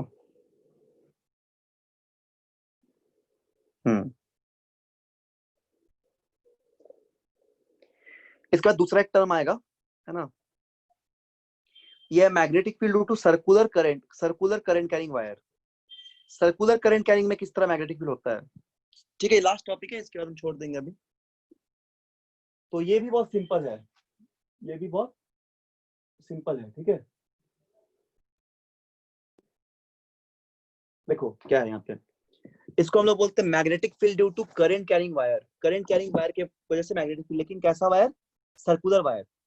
पहले केस में हम लोग लिए हैं स्ट्रेट वायर, और इस केस में हम लोग क्या ले रहे हैं? Circular wire. इस केस में हम लोग ले रहे हैं सर्कुलर वायर, ठीक है। इस केस में हम लोग ले रहे हैं सर्कुलर वायर। देखो ये एक सर्कुलर वायर है, दिख रहा है ना, एक सर्कुलर वायर दिख रहा है तुमको। तो क्या करोगे, एक कार्डबोर्ड लोगे, ठीक। अब कार्डबोर्ड में क्या करोगे, ऐसे कार्डबोर्ड ले लिए हो, ऐसे 2 पिन होल करके एक सर्कुलर वायर को ऐसे पास कर दोगे, है ना, इस तरह पास कर दोगे। और यहाँ से क्या करोगे, एक सर्किट कनेक्ट करोगे, इसमें एक रेजिस्टेंस लगा दोगे, बैटरी, रियोस्टेट बैटरी, और एक स्विच वगैरह लगा दोगे, ठीक है। करंट पास करने लगेगा। जैसे ही करंट पास करेगा तो ये क्या करेगा, ओस्टेड के एक्सपेरिमेंट के अनुसार अपने चारों तरफ मैग्नेटिक फील्ड बनाएगा, ठीक है। तो दिख रहा है डायग्राम, तो हम बनाए नहीं रहे, यहाँ पे दिख ही रहा होगा डायग्राम, देखो यही तो डायग्राम है, ठीक। तो करंट ऐसे पास कर रहा है, इस तरह करंट पास कर रहा है, पॉजिटिव से लेके नेगेटिव की तरफ। तो करंट वायर में इस तरह जा रहा है, ऐसा वायर पे करंट जा रहा है, और यहाँ से वापस आ रहा है। कार्डबोर्ड तुम लगाओगे अब, ठीक। अब कार्डबोर्ड पे तुम क्या करोगे, अगर आयरन डस्ट को रख दोगे तो ऑब्वियसली कार्डबोर्ड में फिर से सर्कुलर ही बनेगा, क्योंकि देखो एक छोटा सा यहाँ पे मान लो कार्डबोर्ड ऐसा है, इस जगह पे तार ऐसे जा रहा है ना, तार जा रहा है, तो तार का डायरेक्शन कैसा, ऐसा है, करंट का डायरेक्शन आते समय उल्टा है। तो इसके पास जो आयरन फिलिंग्स रखोगे तब भी कंसेंट्रिक रिंग ही बनाएगा, छोटा सा एलिमेंट्री पार्ट अगर कंसीडर करोगे तब भी कंसेंट्रिक रिंग ही बनाएगा। और डायरेक्शन कैसा होगा, एंटी क्लॉकवाइज होगा, क्योंकि करंट ऊपर जा रहा है। फिर जब करंट नीचे तरफ आएगा इस सेक्शन पे, तो ये डायरेक्शन भी पलट जाएगा, अब करंट, अब ये डायरेक्शन क्लॉकवाइज घूमेगा, ठीक है। समझ में आ गया सबको, बोलो। Yes sir.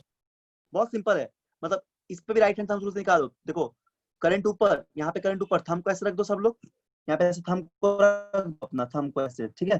तो एनसर्कल होगा, फील्ड देगा। अब एक बार थंब को ऐसे रखोगे, ग्रीन सम दिखा रहे हैं, एक बार थंब को ऐसे रखोगे ग्रीन से इस तरह, तो अब एनसर्कल जो बनेगा वो मैग्नेटिक फील्ड बनेगा, ठीक है। डायग्राम बहुत इंपॉर्टेंट इस चैप्टर में, डायग्राम बहुत क्लियरली एकदम ड्रॉ करना है, और डायरेक्शन एरो सबका बहुत अच्छे ध्यान देना है। एक बार सर घर में नहीं प्रैक्टिस समझ कर में आ लेना रहा सब लोग। तो थोड़ा शुरुआत से बताइए ना, नहीं समझ में आ रहा है। नहीं समझ में आया, देखो बता दे रहे हैं। ठीक है, उसको ड्रॉ कर देते हैं हम एक बार। हाँ सर। देखो, जैसे मान लो कार्डबोर्ड लोगे, ठीक है, ऐसा कार्डबोर्ड ले लोगे और इस पे एक ऐसे एक तार को यहाँ पे होल्ड कर दो, यहाँ पे होल्ड कर दोगे, उसके थ्रू एक तार को ऐसे पास करोगे, सर्कुलर वायर को, ठीक है। सर्किट से यहाँ पे क्या लगा दोगे, बैटरी लगा दोगे, ठीक है, यहाँ पे कुछ रेजिस्टेंस वगैरह जो भी है लगा दोगे, रियोस्टेट ऐसे कनेक्ट कर दोगे। तो अब इसके थ्रू ऐसे करंट पास करने लगेगा, ये मान लो करंट का डायरेक्शन होगा। बोलो, समझ रहे हो ना क्या बोल रहे हैं? Yes sir, yes sir. ऐसे करंट जाएगा, इधर से ऐसे आएगा, ऐसे वापस आएगा, ठीक। यस अब सर। इस जगह में करंट ऐसे जा रहा है छोटे से पार्ट पे, इसके आसपास तुम अगर राइट इस जगह पे अगर तुम थंब रूल लगाओगे तो थंब जो होगा तुम्हारा क्या होगा, करंट का डायरेक्शन। ये एक्चुअली तुम्हारा थंब है, हाथ से देखो करके, और अपवर्ड इन जाएगा, सर्कल जो फिंगर्स, अपवर्ड जाएगा करंट। करंट अपवर्ड जाएगा डेफिनेटली। 3D में इमेजिन करो, करंट अपवर्ड जाएगा, थंब भी अपवर्ड रखोगे, तो जो इन Yes. सर्कल्स होगा यहाँ पे वो क्या देगा, मैग्नेटिक फील्ड देगा ना, बोलो। Yes sir. एक कंसंट्रिक सर्कल देगा। हाँ, कंसंट्रिक सर्कल देगा, और सर्कल का डायरेक्शन एंटी क्लॉकवाइज होगा, जिस तरह तुम्हारा हाथ एनसर्कल हो रहा है।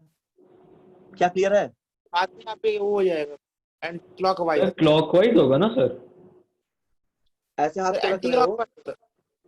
हाथ को नहीं ऊपर सर, रखोगे तो कैसे? क्लॉकवाइज होगा। राइट हैंड रूल देखो, हाँ राइट सर, हैंड, क्लॉकवाइज होगा। राइट हैंड, एंटी हाँ राइट क्लॉकवाइज हैंड से कर रहा हूँ, क्लॉकवाइज होगा। मतलब anti clockwise, thumb anti clockwise होगा ना। सर होना क्लॉकवाइज ये ना, मतलब क्लॉकवाइज तो नहीं, आपका एरो का डायरेक्शन भी तो क्लॉकवाइज ही बता रहा है। हाँ, क्लॉकवाइज ही होगा, क्लॉकवाइज ही होगा, हाँ सही बोल रहे हो, हाँ क्लॉकवाइज ही होगा। राइट हैंड थंब रूल से चेक कर लो, हाँ, क्लॉकवाइज होगा, क्लॉकवाइज ही ठीक है। होगा सर। हाँ सर। और जैसे एरो को उल्टा कर दोगे तो वो एंटी क्लॉकवाइज बन जाएगा। नहीं, हाँ एक सेकेंड, यहाँ पे एरो ऐसे जा रहा है ना, हाँ ये सुनो सुनो सुनो, एंटी क्लॉकवाइज ही होगा। अगर करंट ऐसे लेंगे, देखो सब लोग ध्यान से, करंट हम लोग ऐसे अगर ले रहे हैं ना, देखो थंब रूल लगाते हैं एक बार, ठीक, करंट ऐसे ले रहे हैं, हाँ तो करंट ऐसे लेंगे तो थंब ऊपर है, ठीक है, ऐसे करंट ले रहे हैं, हाँ देखो करंट ऐसे ले रहे हैं, इस तरह हाथ को फोल्ड कर रहे हैं, तो हाथ हम लोग का ऐसे नहीं आ रहा, उल्टा एरो बना दिया यहाँ पे, ठीक है। देखो करके एंटी क्लॉकवाइज आएगा, यस सर, आ रहा है ना, यस आ गया एंटी क्लॉकवाइज आया ना। यस सर, एंटी देखो क्लॉकवाइज। हाथ को ऐसे लोगे, थंब है, सुनो सब लोग ध्यान से, ये थंब है, ठीक, करके देख सकते हो एक्सपेरिमेंट अपने हाथ, ऐसा अपने हाथ में देखो, थंब रूल लगाओ, ये थंब हो गया, और ऐसा रिंग बनेगा आसपास, कंसेंट्रिक रिंग अराउंड ऐसा कंसेंट्रिक रिंग बनेगा।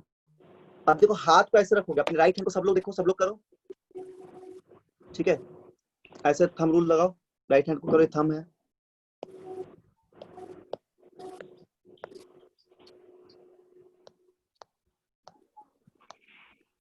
ये थंब हो गया, और ये एनसर्कल हो गया। तो एनसर्कल कैसे बन रहा है, राइट हैंड पे ऐसे हाथ को घुमा रहे हो, देखो ऐसे बनेगा ना, ये अगर हाथ है तो एनसर्कल इस तरह आ रहा है, ध्यान दो तो, ऐसे मिल रहा है क्या यारो सभी को, बोलो, यस ऐसा जाता हुआ दिखेगा इस तरह, सर मिल रहा है। तुमको बोलो समझ में आया जो पूछ रहे थे डाउट अभी, जो बोल रहे थे yes sir, clockwise, yes sir, yes sir. क्या होगा, एंटी क्लॉकवाइज ही clockwise, anti clockwise. Anti clockwise होगा, वेरी गुड।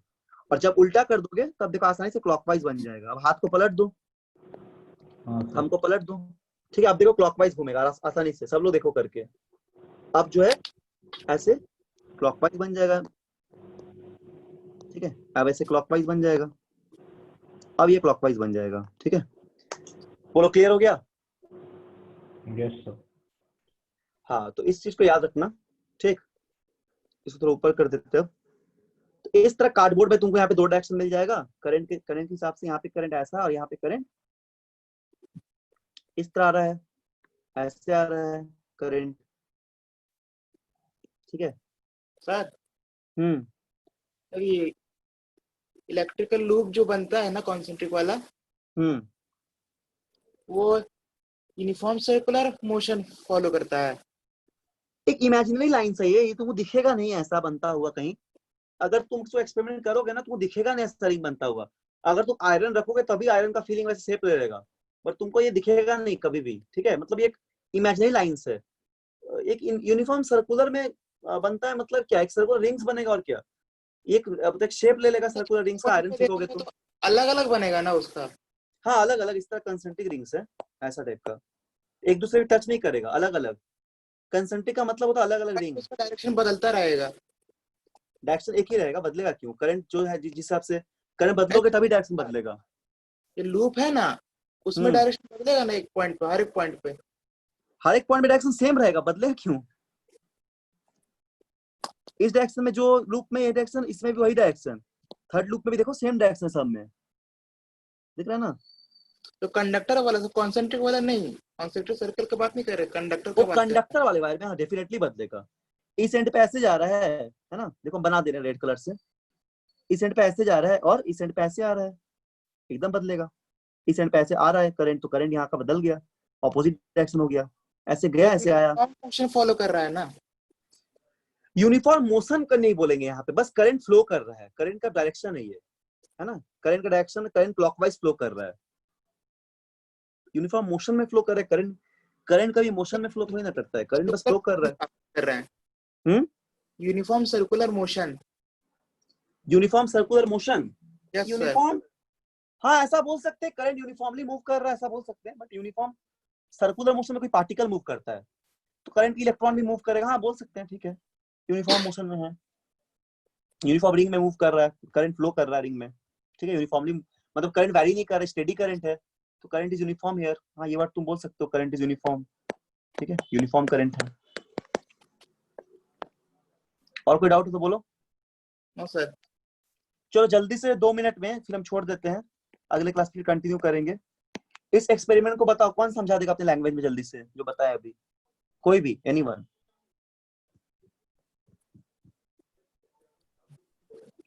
बोलो जल्दी, बोलो, सब लोग समझ गया, बोल दो, चलो तुम बोलो, जो क्वेश्चन पूछ रहा था बहुत, बोलो, आता तो है तुमको, बताओ।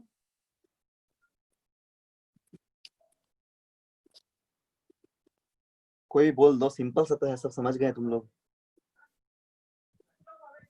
बताओ, नहीं बोलोगे,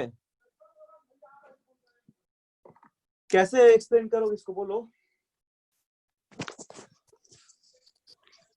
क्या नहीं किसी कोई बोल पाओगे, ऐसे बोलो, टेक कार्डबोर्ड, इसका जो भी समझ में आया, सर्कुलर कॉइल कैसे बन रहा है, बोलो।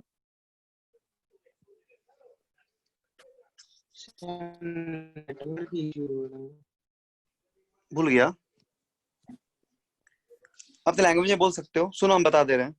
इसमें क्या करोगे, एक magnetic field due to circular current को स्टडी करने के लिए हम लोग एक कॉपर वायर लेंगे, उसको बेंड करेंगे in the form of circular coil, ठीक है, connect with this battery, connect the coil with battery, rheostat and switch in a series and place this wire on a cardboard and stick a white paper over it, sprinkle some iron filings on the cardboard, ठीक है।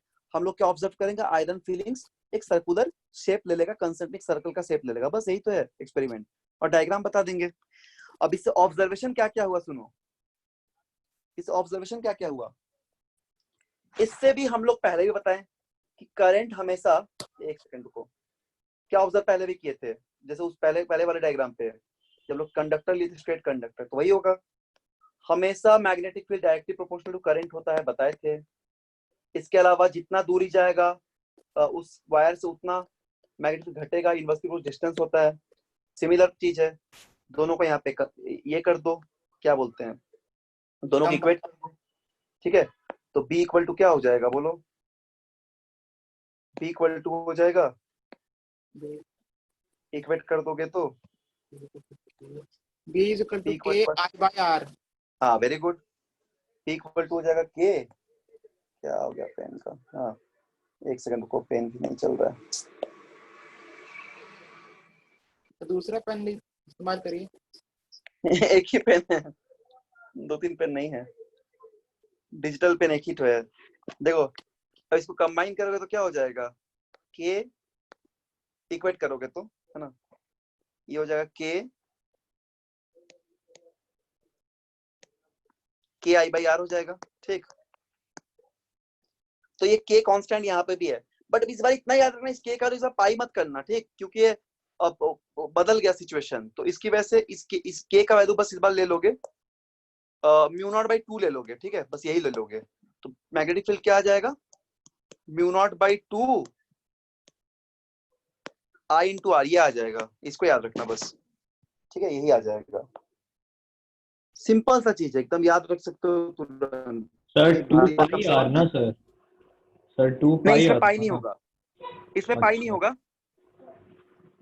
वो straight okay conductor होता है, ये experimental result है, इस पे पाई नहीं करना है, ओके इस पे पाई नहीं करना है, नो पाई, मतलब इसमें पाई नहीं लिखेंगे, ठीक है। पाई हाँ सिर्फ स्ट्रेट कंडक्टर वाले केस में, इसमें सिर्फ के का वैल्यू म्यू नॉट बाई 2 रखना है, तो 2 रखोगे तो क्या हो जाएगा बोलो, तब इसका वैल्यू हो जाएगा बी, इस तरह हो जाएगा म्यू नॉट,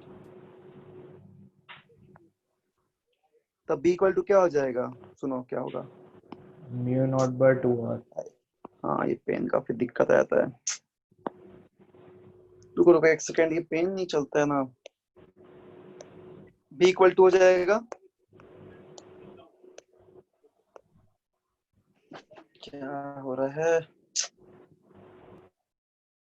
हाँ देखो ट्राई करते हैं इसको लिखने का, बी इक्वल टू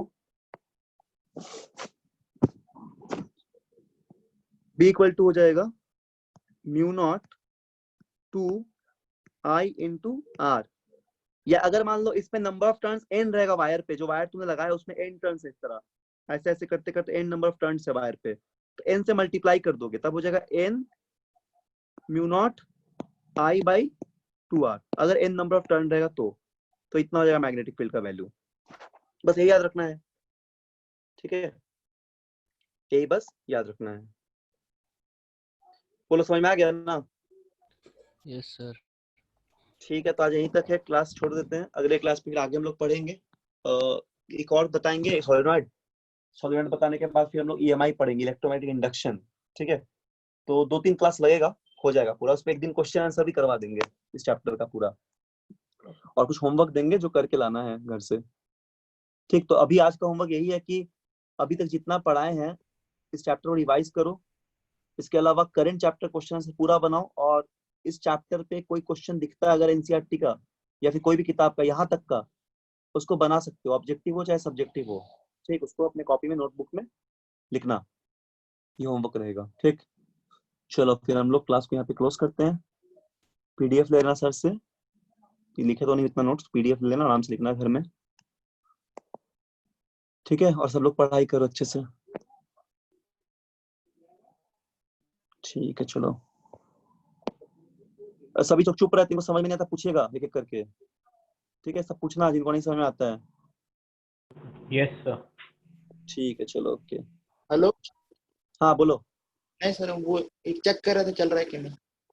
ओ अच्छा, कुछ पूछना नहीं रहा तुमको, नहीं सर। तुम्हारा नाम क्या है? लक्ष्य। अच्छा लक्ष्य, अच्छा हाँ तुम्हारा नाम तो याद था, ठीक है, सभी को बोल रहे हैं, जिनको भी डाउट होगा पूछते रहना, ठीक है, लक्ष्य, आदित्य, जो भी है, अंजना, कुणाल, ओमकार, ठीक, ठीक है, चलो हम लोग क्लोज करते हैं फिर। क्लास ओवर हो गया क्या? क्या क्या? क्लास ओवर हो गया है? हाँ क्लास ओवर हो गया, ठीक है। यही डाउट था सर। अच्छा ठीक, ओके तो घर चलो से network चला गया था इसलिए। नेटवर्क चला गया था, चला गया था हाँ। अभी जस्ट क्लोज हुआ है, अभी जस्ट क्लोज हुआ है क्लास, 1 मिनट हुआ बस क्लोज किए, उससे भी कम, आधा मिनट, ठीक है, चलो क्लोज करते फिर, सर गुड नाइट। ठीक है, गुड नाइट।